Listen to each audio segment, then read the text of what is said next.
Welcome to the Get Real Podcast, your high-octane boost of in the trenches, tell it like it is reality therapy for personal, business, and real estate investing success. With your hosts, powerpreneurs, Angela Thomas and Ron Phillips. It's time to get real.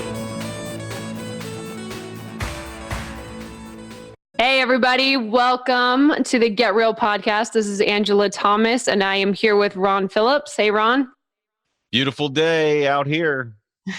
Yeah, it's always a beautiful day in South Carolina. So, And not always, but yeah, most of the time. Most of the time, yeah.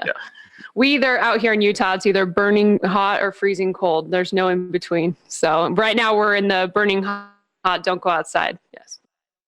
It's nice. Awesome. Well. Yes. So cool. All right. So today we want to talk about the biggest reason really to invest in real estate. And the best way to be successful in that. So, because all the cool kids are doing it. All the cool kids, yeah.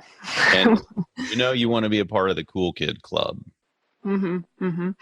So, you had enough of being an outcast in high school. You really don't want to do that anymore. It's time to join the cool kids club. Yeah, I don't relate to that reference, so I didn't go to high school. I know. I'm sure I would have been really cool, though. Yeah, for sure. So. Okay. So what we're talking about here today is leverage. Love it. Leverage. So a lever, I don't know much about levers, but they're a simple and powerful tool, an actual lever, that multiplies the force when you apply it, right? So leverage is a powerful principle in mechanics and in finances and probably other areas I'm not thinking of. So we're going to talk about different ways to leverage all aspects of your life to be successful. And of course, the biggest one of those is leveraging your capital. And we could probably spend a long time on that one. So I love it. I love it. And, I mean, if you talk about, this is something that most people understand, and yet it's something that people have a hard time understanding as well. Right. So, I mean, in general real estate, most people don't pay cash. I mean, there's some people who do, but most people don't. Like if you buy your house, usually you buy your house by putting some money down and you get a loan for the rest. Yeah. I mean, almost everybody buys their house that way, especially with interest rates as low as they are, because it's just almost free to do it that way. So anyway. Exactly. Okay. So here we have, that's leverage. What we're going to talk about today is the same principle just in real estate. But for some reason, when people buy investment real estate and not their own real estate, they don't realize where their money goes. Angela, we get this question all the time. Yeah, Ron. So I was telling you, I actually heard someone say recently, if I invest in this property, if I put down, the down payment and invest in this property, when do I get my money back? And that seemed like a weird question to me because I've been doing this a long time and my mom invests in real estate back when I was little. So I'm like, what do you mean? When do you get it back? Like your money is in there working for you. It didn't go anywhere, right? Well, I mean, technically, I guess it went in the property. But you sent it off to work. It didn't vanish. Right. It's not on vacation. It's out there doing what it's supposed to be doing and making you more money.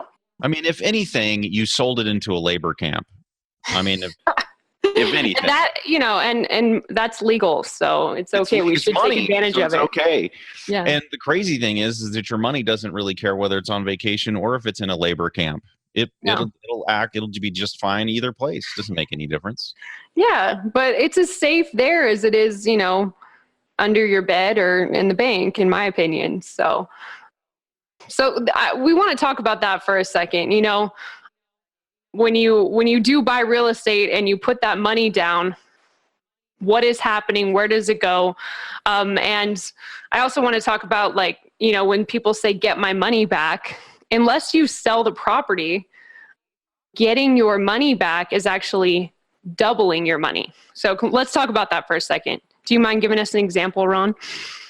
Yeah. So, I mean, let's say you buy a $100,000 property, you put $20,000 down, right? So you have a loan for $80,000. The property's worth 100,000. So when you add the 80 and the 20 together, that's the full price of the property. Therefore, your money is in the house. In the house. Got It's it. in the house. All right. So Yeah. it didn't vanish. It didn't go anywhere. It's actually in the house. So if this property then produces cash flow of, say, $5,000 a year, that means in 4 years, you will have gotten all of your money back. But you didn't really get all of your money back. It's still sitting in the property. What you got was a return on the money sitting in the property. Right. So let's hit a timeout real quick. And let's just say we bought a stock, because for some reason people can understand this about stock. So let's just talk about it really quick, right? So you go and you buy a stock. Would be really cool if you could buy a stock that's $100,000, get a bunch of shares, but you only put $20,000 down. Since you can't do that, let's just say that's a really important point, though. That you that's can't where buy. the leverage. That's where we're headed, Angela, is the whole leverage piece, right? Yeah, but go ahead. But for just a second, when you buy stock, because you can log into your Smith Barney account or whatever it is, and you can see it in a little report there, and it says that you own 60 shares of whatever, you understand where your $100,000 is. It's right there in Smith Barney. They've got it for you. It's sitting there, right? And if any day you want to go in there and sell it, whether it's up or whether it's down, doesn't make any difference. You can sell it. So the difference between real estate and a stock is that real estate is not liquid like a stock. You can't just go sell it whenever you want to. Someone has to want to buy it, right? So it's not as liquid as a stock. But that doesn't change the fact that you can log on to your property management account. You can very clearly see there that you're getting money from your property, and if you want to, you could even design a cool little spreadsheet for yourself. Or we're how many? Yeah.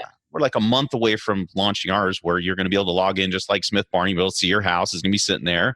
It's going to say you got $20,000 sitting in this house. It's worth $100,000. You'll be able to see it just like Smith Barney, and maybe that'll make it so that everybody can understand this piece. But your money didn't vanish, in other words. Right. So it's still sitting there. In addition to that, you've only put $20,000 in there, but to Angela's point earlier about leverage, you're getting your return on the full amount of the property. 100,000, not 20,000, 100,000. So if the appreciation rate next year is 5%, then your property value goes up $5,000. But you only put $20,000 in there, right? That's a 20%, 25% return. Okay? Heck yeah. That's a 25% return, but you only got 5% appreciation. So what does the lever do? What does the leverage do if you're using this big lever? It allows you to multiply your investment, because you're getting the benefit of the full value of the real estate when you didn't really put all of the money in. And in addition to that, you're getting a whole bunch of other returns. We've talked about the 4 returns of real estate, but the reality is you get the 4 returns on the on the full $100,000 purchase price of the house, but you've only invested $20,000. That makes your returns way, way bigger. Does that make sense, Angela, or did I just completely bungle that up for everybody? I mean, it makes sense to me, but I've been doing this for a while, so hopefully it made sense to everybody out there. I think it's also important, real quick, because that person that asked that question, when do I get my money back? He was thinking, it's you pay it and it's gone, and you have to wait to actually get that investment back, like you loan the money to somebody.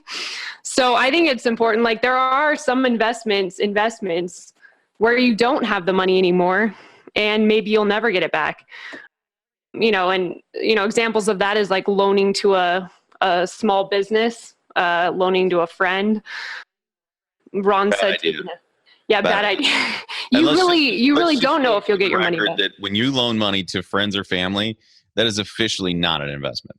No, it's not. You can hope that someday you'll see some of that, but you should think of it as a gift. So. Yeah, I was going to say, should I just tell them how I feel about this? Yeah, go ahead. Go ahead. I mean, you brought it up. I don't know if you want to go down this road or not, Angela, but sure, why not? Yeah. Mm. Family and friends do not get loans from Ron. They only get gifts, because when you become a lender, it changes your relationship. There is Yep. a debtor relationship now, and that just skews a family and friendship. It should, in my opinion, humble opinion, should never happen. You should not loan money to family, and you should not loan money to friends. If they want to pay you back, they should pay it forward to someone else. You should never take their money back. Okay.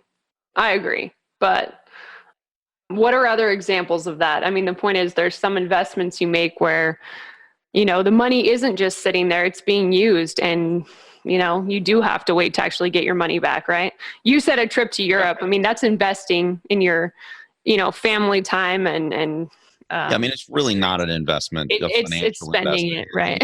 it, right? You're going to spend your money, and then it Yeah. will be gone. Right. You will have all of the memories, and I think everybody should do it, especially Europe. I love Europe. Going to Europe in September, it's going to be awesome. But the money that I spend on the trip to Europe is officially gone. I will not get it back. Right? There's no return coming to me.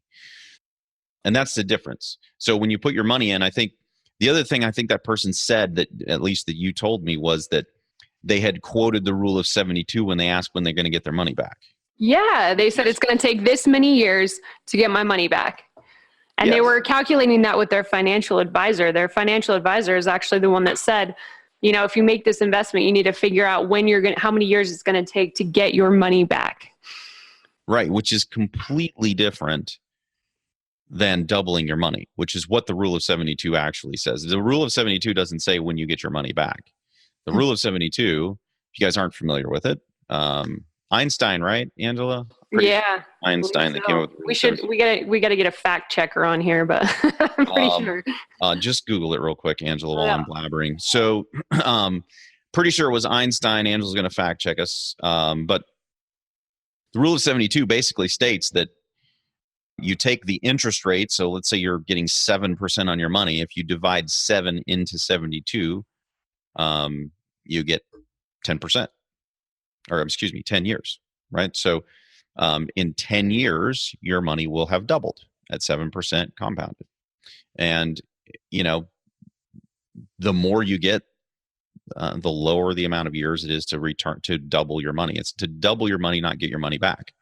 So this guy had a fundamental misunderstanding of what was happening, right? So you don't put your money in, and then after 7 years you get it back. That's horrible. That's a 0% interest, 0% return. I mean, you get 100% of your capital back, but you made nothing on it, right? So if you took 10 years and you really didn't make any money, that's actually how the stock market usually works, right?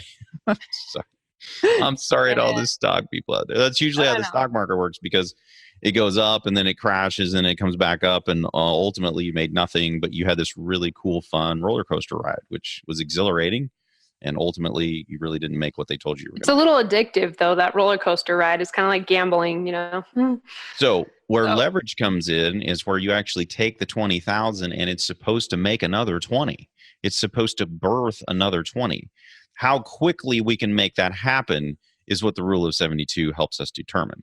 Because if we get 10% on our money, then it's going to take us 7 years, right? Because you divide 10 into 72 and you get 7, right? And then it just keeps on going down and down and down. The more money the more higher the percent is, the lower the years, the quicker your money doubles, right? But it's not like your invested capital went somewhere magically. We spent a lot of time on this, Angela, but we get this question a lot. And so I just wanted to, maybe we flogged the horse a little bit too much, but I want to make sure everybody understands the money's in the house. It's still there. It's sitting there working. And you get 4 returns on it. All 4 of those returns get to use leverage. And some people would say, well, your rental income doesn't get to use leverage. To that, I would say, yes, it does. Because the difference in rent between a $20,000 house and a $100,000 house is substantial. Pretty substantial. Yep. Yeah. $20,000 house you probably can't rent because it's probably not fit for anyone to live in. And you probably don't want to rent it because it's in a war zone. Blow it up and start over, Yeah. But $100,000 house, you could get $950,000, a month, Yep. right? Exactly. You get a Great really point. solid return on that. And the reason that you do is because, well, leverage, right? Yep. So you are getting the rent from a $100,000 property, even though you only put $20,000 down on the property. Same thing with the principal reduction, right? So the principal reduction, someone is paying off an $80,000 loan for you, not a $20,000 loan, an $80,000 loan, Exactly. right? Same thing Awesome. with tax benefits. You get to depreciate a $100,000 property. You get to depreciate that instead of a $20,000 property. And yet you've only invested $20,000. When you get appreciation, like we talked about earlier, the return can be staggering, even though you get a really tiny amount in a percentage base of appreciation, right? Exactly. That's what leverage does for you for your investments, right? Well said. Thanks, Ron. Okay, I fact checked us, and it's a good thing because we were wrong. Who is it? Who is it? It's a popular belief that Einstein invented it because he supposedly quoted something about the rule of 72, but in fact it was first cited nearly 400 years before his birth by an Italian friar named Luca Pacelli in his Nice. 1494 book that he wrote, which I can't pronounce. And it was a guide to arithmetic, algebra, geometry, accounting, and weights and measures. So he actually came up with it. Man, those Italians. I'm headed to Italy in September. I'm going to look this guy up. Yeah. Maybe I'll go visit his birthplace because that's how much I think he's cool. Thank you, Google. So Love Google. Now, I'm pretty sure we used to say Albert Einstein invented it back in your presentation. So we got to go fix that. Yeah. I don't know how to do that, Angela. I know. That's okay. Video editing. Oh, So. oh here we go. It is now out there in the internet. Yeah. Everyone that we told the wrong thing, we apologize. Sorry about that. Okay, so on leveraging, so we kind of flogged the horse on leveraging your capital. But, I also want to touch on, and we've talked about this before, but leveraging your time, the time value of money. We've talked about that many times, but hitting on this, staying on the topic of real estate, you leverage your capital, right? And then how do you leverage your time in real estate? Ron? Ooh, good question. Do we have an audience? Yes, audience participatory section. Okay, so yeah, leveraging your time in real estate. We've talked about this so many times, but if you're out there fixing broken toilets and replacing carpet yourself and mowing lawns or whatever it is, replacing tenants, you're not really leveraging your time and you're not getting passive income. So, nope. Just flogging that horse again. In addition to that, you're not allowing other people to leverage their time, which is very selfish. Yeah. And no matter how good you are at property management, you can't possibly do it on the amount of properties that you need to replace your income or retire comfortably. And you're probably not as good at it as a property management company that has the people that are good at doing those kind of things and that are paid to do it, and that's their career. So just, give them a shot. You just don't want to be, look, here's another way to look at it. If you're hell-bent on managing your own properties, fine. Then create a management company so that you can at least work yourself out of a job and have a company that's functioning underneath you so that you can actually leave, go on vacation, retire, do some other things other than fix toilets. Yeah, and if you're that good at it, everyone out there who's not good at it, like me and Ron, we need you. So please start a property management company and offer your services, If you're one of the lunatics out there that loves management, like I said before, God bless you. We love you. Yeah, and share your talents. I'll send you something for Christmas and all kinds of things, and I'd love to pay you for your services. Yeah. Just for the love of all that is holy, please start a business. And then leverage your time again by leveraging the talents of other people so that everyone gets to benefit. That's the whole deal behind leverage, is that everybody can win when you get outside of yourself and you start leveraging your time. Because you employ other people who need the work. You allow them to take their talents and grow them through your company, right? There's a lot of good that comes from getting out of your own way and from leveraging other people's passions and talents, all of that stuff, right? Yep. Awesome. Okay, last one we want to touch on. We always talk about giving, and this is a selfish way, but the third one is leveraging other people's needs. So we are leveraging our capital, our time, and the third one with rental properties is we're actually kind of helping other people because we're providing nice housing to people who, for whatever reason, don't want to or can't buy a home at the moment and need a good, safe, well-maintained place to live with a, nice landlord. So that's actually, it's kind of, all the other investments that you make, they don't really affect people the same way as this, I don't think. So it's kind of cool that you're, providing good housing for people out there that need it at the same time, right? Yeah, absolutely. And if you do it right, well, here you're leveraging. Not only are you leveraging their need, right, or you're providing something that they really, really need, but in addition to that, you're leveraging their money to do all of the things that we talked about earlier. That's one of the returns. And they ask, hey, can we use other people's money? Yeah, absolutely, you can. You use a little bit of yours, and you can use a whole lot of everybody else's money, including the tenant for whom you are providing this awesome rental property, right? So, again, we talk about this all the time, but it's a win-win all over the place. This should be a win-win for everybody involved, okay? Yep. And to the extent that you can create more winning scenarios, you will make more and more and more money. Going back to my example of the property management company, if you're really good at that, how many people can you get to win? How many people can you get to win? If you can get more and more people and you can help them win, you're going to make more money. Everybody wins in that scenario. Can't help it. Yep. Yeah. And the better you treat your tenants and the more they like living there, the longer they'll stay, the less turnover you have and the more money you'll make again. So leverage. And I'm just going to throw a little plug in there for the property managers out there, those lunatic people who love this business. Be nice to them. Be kind to them. They're the people who manage and protect your asset. Yes. Okay. It's really important that you're kind to them. No one is infallible, so they will make mistakes. When they do, you should expect them to own their mistakes, but you should do that in a way that does not put you in the jerk category. Yeah. Having a good relationship with your property management is a huge investment that pays off over the years. Like Ron said, they protect your investment and you don't want them mad at you. So yeah. You want them to be happy when you pick up the phone and call them. Yeah. Right? Exactly. When you call them and it's you on the phone, you want their voice to sound happy. Yeah. Right? So if they're screwing things up, help them try to fix it.